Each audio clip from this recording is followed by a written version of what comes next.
Yo, what's good, everybody? It's your boy 005 Dynasty. And I'm back with another video. Man, I've been doing some research, a lot of digging on musical equipment, about these companies, about society, modern society, and about vintage gear and, like, the 80s, the 90s. And I found out some really, really good information, man. I actually found out something that's very, very key and very, very vital to, like, the overall grand scheme of thing, like the bigger picture of music production. Let me break it down for you guys. Let me start out with this though. Let me start with this point. And I hope you guys stay with me in this video because you might learn something. It's not going to be in depth, full detail because I don't have all my notes with me right now. And I think I'm going to do a nice video on Monday. Hopefully, Monday I can do a video that's really, really dope that breaks this stuff down. But anyway, let's go into this, right? I wish I went to school for engineering. Engineering, guys, like real engineering, like being like a real engineer, a person who knows how to develop machines, and then these machines are used for mass production to service the world. So this is what I'm understanding, guys. You want to hear me out on this. What I'm understanding is people think artificial intelligence is the way it's going to take over. Artificial intelligence can only do what is computed to do, what it is told to do, whatever information is given. So if it's never fed any information, it can't do anything. It can only start to do stuff once it's given information. So the shell of a robot is dead until you give it a program, or you tell it what to do, or you give it information that it can cycle through and it come up with precise calculation data. If it can, sometimes it does have errors. So artificial intelligence is, to me, unless it can think organically, will always need somebody to help it. You understand? It will always need system upgrades. You know what I'm saying? It will always need something to get that thing going again. Otherwise, it will stay stagnant at the point that it's at. That's why the internet is so vital to society, because all the information that you feed it every day, these companies take it and they utilize it with your permission or without sometimes. And they put it into artificial intelligence to make the artificial intelligence seem like it's smart, but it's only computing what we do, what we've come up with, the science, the magic that we discovered in this world, right? That's all it's doing. The real brains are the engineers. Now, notice what I said, engineers. I did not say audio engineers. Are you following me? Are you still with me? Because these people are not going to tell you this information. The content creator, the musical producer, multi-platinum, the Grammy Award winner, people who are just on soundtracks, all these people who are talking about digital gear, analog gear, they say, oh, get my merch, get my drum pack, get my loop pack, get my sample pack, get my expansion pack, get this, get this, get this. Oh, yeah, you should buy this. Oh, this is pretty dope, man. I really like this unit. All that stuff. They have no idea what they're even talking about, and they're literally mass manipulators planted here on YouTube to do one service, sell product for the big companies, and they get a little kickback for it. That's it. You still with me? Okay. So the engineers of the world, these are the brains. These are the people who make the world run. So whatever technology the engineers develop and come up with, the world operates under that system. Now I'm getting it, and now I'm understanding it. So I wish I was an engineer or went to school for engineering when I came up, but I didn't know this because nobody told me that. There was always just glitz and glamour, marketing and promotion. Who do you want to be like? You want to be like that athlete? You want to go play football? Like, instead of somebody telling me you should have been an engineer, nobody told me once in my life I should have been an engineer. When I get in there and I learn how to develop the machines that people utilize today. And I'm not even talking about develop the machines, guys, like such as the MPC Sample, right? The Akai MPC Sample, or the Akai MPC XL, the Akai MPC Live Mark III, or the Roland, SP404 Mark II, things of that nature. I'm not even talking about those machines. That's a finished product that's shipped out with perfections or imperfections or a mixture of both, right? Because not everything is 100% exact that it needs to be. I'm talking about the engineers who developed the machines that created the machines. That's God tier, man. These engineers, they shape the world and how the world moves. That's it, man. That's it. So when I did my research and I found that out, I was like, oh my God, that's insane. So for the people who have vintage pieces of gear right now, I kid you not, you better not sell it. Don't ever sell it. Because what's happening is this. The engineers of whatever era they are in are faced with their strengths and weaknesses. Their strengths might be their minds or partially their minds. They might have the knowledge, or they might have most of the knowledge that they need to get something done. And then the weakness might be technology at that time, the limitations. So now when I'm putting it together, somebody might have a brilliant mind, but they can't go past the limitations of the technology that's currently out there for them, or the limitations of their own minds, of all the engineers in the world at that time. The limitations of their minds can't push them past the point that they need to understand to get to a certain level with their engineering. Case in point, the older MPC machines, limitations, right? The limitations of their minds of how to get the chips to have smaller transistors in there, which would be, those are the switches, right? Those are they scope the sound, right? They're one instance, well, primarily a big instance that scopes the sound, right? But the nanomites, right? Or back then it wasn't even nanomites. It wasn't that small yet. So the transistors were bigger. Even though they're micro in size, they're still bigger than the nanomites that they use today. So the bigger transitions, those bigger transistors have a slower response when it comes to the attack. You know what I'm saying? And the fall off of the sound. So it kind of rounds out the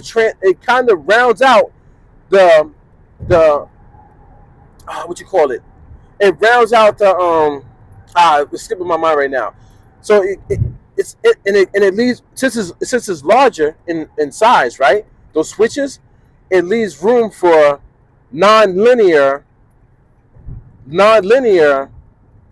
production, meaning like it can have mistakes. It could cause distortion, digital distortion, or I don't know if it's digital or it's just distortion. I can't remember, but it's distortion. Like the sound is not linear. It's not flat, meaning like you don't get the exact calculation. You get like ups and downs that are like just like missing and distortion, which adds character to the sound.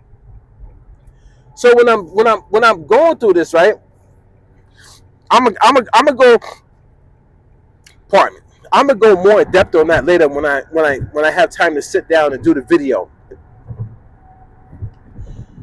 But the engineers are the people who created the device, or devices, like the silicon, like how they take sand and they turn sand into silicon, which is crystallized sand, which is the what the chips are made on. Like they take this, it's basically sand, and then they put everything on top of it. They put those transistors on top of the sand. Now, depending on the size of the transistors, which are the switches, which turn stuff on and off, can hold a lot of electricity or can hold a little bit of electricity. So the small nano ones that they use in the current generation we have now doesn't hold as much electricity, but it passes the signal through much faster, which gives you devices that doesn't need a lot of electricity to operate. So you can have all these small factor devices, these small form factor devices like your iPhones and things of that nature, and it can still get the job done. But it's not going to have the imperfections which gave you that tonal characteristic, the character that added the noise floor, that added all these different things to your sound, which gave it the compression from the actual device. You know what I'm saying? Now you're getting a linear sound, which is flat, which actually gives you a cleaner sound, which is what we hear today. So what I'm understanding is the engineers are the people who control and run the world. So now, the reason why I say you need to keep your vintage gear and never get rid of it, don't ever sell it, is because they'll never be able, not that they'll never ever be able to make them again. They won't make those devices again because it doesn't make sense as far as the market is concerned. So back then, the market was so huge for these people that when they developed this technology, the technology didn't only service the purpose of music, it serviced the purpose of engineering over here, this and that, this field, computers over there. Its purpose was for multiple industries, right? Now, since the technology has gotten better in the sense of how it's mass produced, is made cheaper. What some functions back in the days, they were separate in the devices. Now they're able to put multiple functions into one part of a device, which cuts down on cost. So you got one piece doing multiple functions. Back then you had multiple pieces doing multiple functions, which led to bigger machines, more analog circuitry, things of that nature, right? Guys, I'm getting it, guys. I'm getting it. I do. I tell you, I'm getting it now. So the machines back in the days had their flaws, but it also added tonal character because of what the engineers were able to do. Now the engineers have better machines in the sense of how they develop, how fast they can, you know what I'm saying, get to the market. They don't have to have big machines with a lot of they have to hold a lot of electricity. Things can work over batteries, whatever, you know what I'm saying? But the sound is much cleaner, and it doesn't come with those imperfections that the older machines had.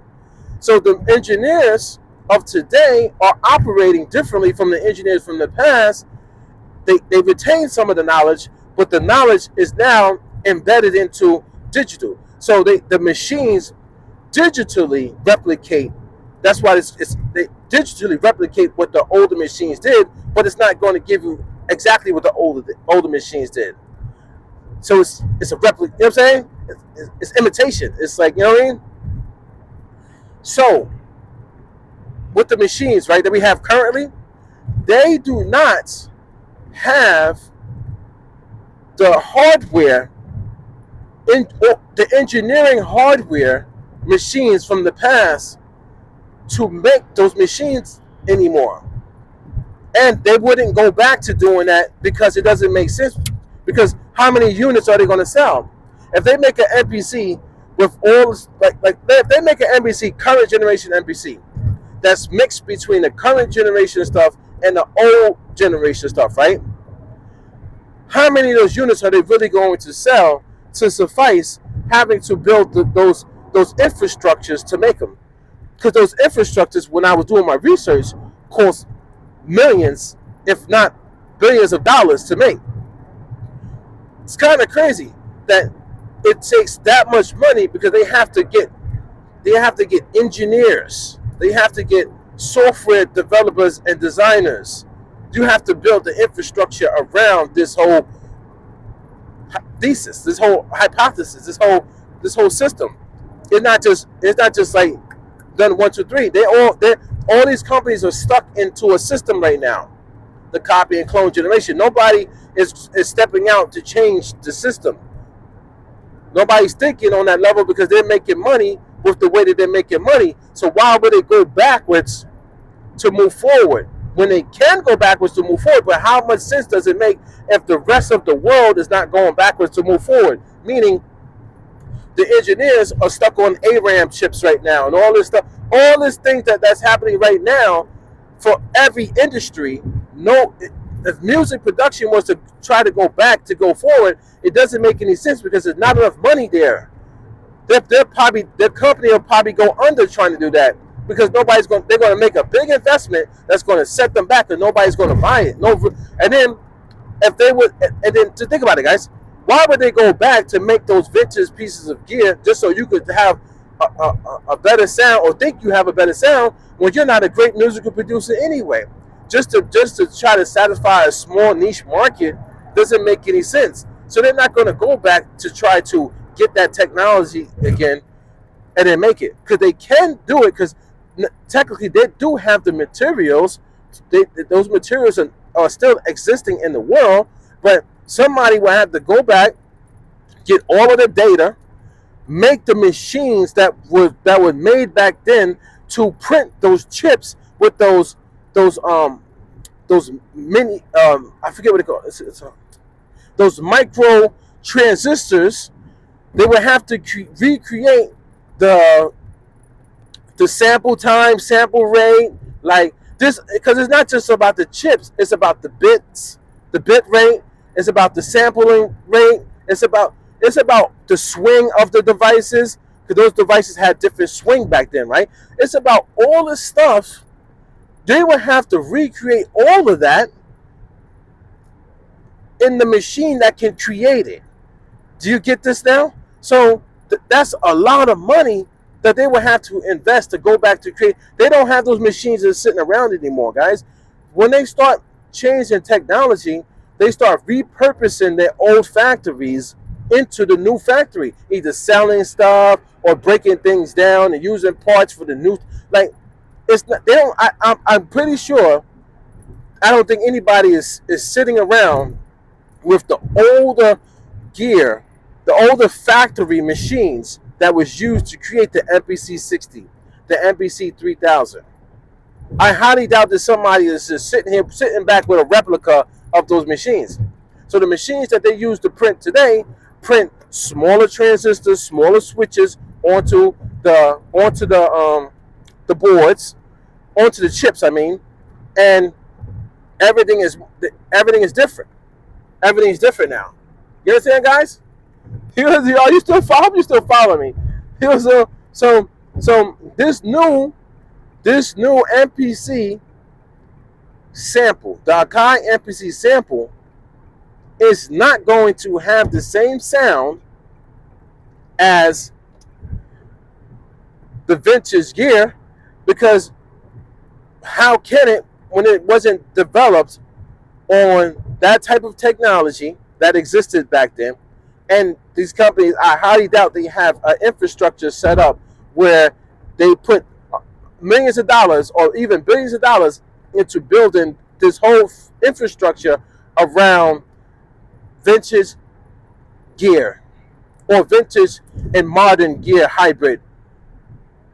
They're not going to do it because there's no money in it, guys. There's no market for it. It's just people randomly talking on YouTube, and most of the people that are randomly talking on YouTube about it are just people using it as talking points, and they're not real musical producers. So they know there's no money in it. The money is in marketing their new product as if it's as good as the old product. That's where the money is at. And they have people going and buying it every time they launch a product, and they're still not able to make anything good music-wise with it, because they're just not good at music in general. And on top of that, they don't understand music, the science behind music, engineering, audio engineering. They don't. This when you become an engineer or audio engineer, it's more to music than just sitting in your room making a beat, guys.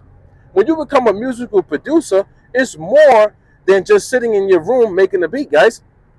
When like the Pink Floyd album, these guys were going in there and they were going up under the console and soldering Atari joysticks to the console to make sound effects.